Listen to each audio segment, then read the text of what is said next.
Okay, so picture this. In Madurai, India, there's a structure that's been standing for over 2,000 years. But this is no dusty relic, no silent, stuffy museum piece. No way. This is the Meenakshi Temple, and as we're about to find out, it's very much alive. You know, this quote from our source material just hits the nail on the head. A living civilization. That's the idea we're really going to dive into. So forget what you think you know about ancient buildings for a second.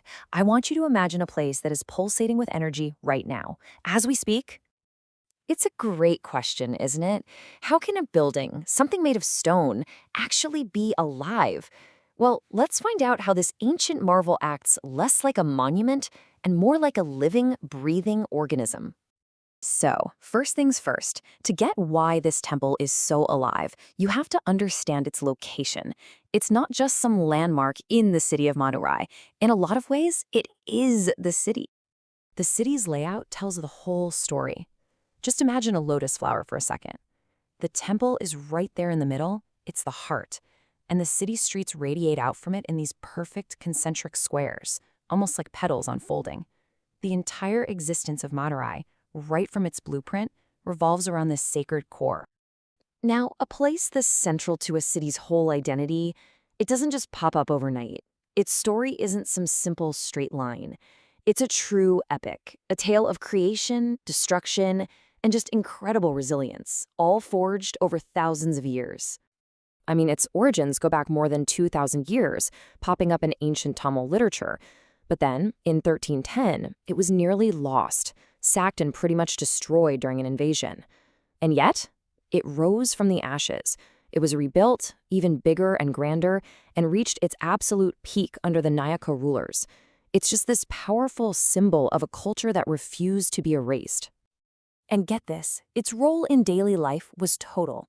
Just imagine that for a moment. The place you go to worship is also your bank, it's your courthouse, and it's your university. It wasn't some separate part of life. It was the absolute center of everything. Spiritual, civic, you name it. Okay, now for the part that just leaves everyone speechless. The architecture. This isn't just a building, you guys. It's an entire universe carved out of stone and color.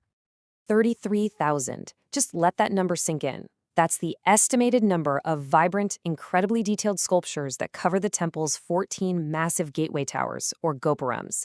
You've got gods, goddesses, demons, heroes. It's like a snapshot of the entire Hindu cosmos, with every single figure telling its own piece of the story. And to put the sheer scale of this into perspective, the tallest gopuram stands at 52 meters. That's roughly the same height as a modern 13-story building. And just remember, this was all built centuries ago, entirely by hand. It's mind-boggling. All right, one of the most famous parts of the temple is the Ayyiram Kal Mandapam. Now, that name translates to the Hall of 1,000 Pillars. But is that name actually accurate? Well, it turns out they were 15 pillars short, but honestly, who's counting when each one of the 985 pillars is a totally unique, hand-carved masterpiece? Some are even called musical pillars. They were engineered so precisely that when you tap them, they produce different musical notes. It's just an incredible testament to the skill of their creators. So as magnificent as the building itself is, the real soul of the temple is in its story, and more specifically, in the story of its goddess. And this is where we find something really unique. See, in most Hindu temples that are dedicated to a divine couple, it's the male god who takes center stage, but not here. In Madurai, the queen rules. The warrior goddess Meenakshi is the main deity. This temple is her home. Her origin story is just fascinating. She was born a princess with a physical anomaly, but a prophecy said it would disappear the moment she met her true love. So she grew up to be this incredibly powerful warrior, conquering lands until she finally faced Lord Shiva in battle. And the moment they met, just like that, the prophecy came true. She didn't become his follower, she became his equal. Their union is just packed with symbolism. Meenakshi represents Shakti. That's the dynamic, creative energy of the entire universe. Her consort, Sundareshwar, who's a form of Shiva, represents consciousness itself.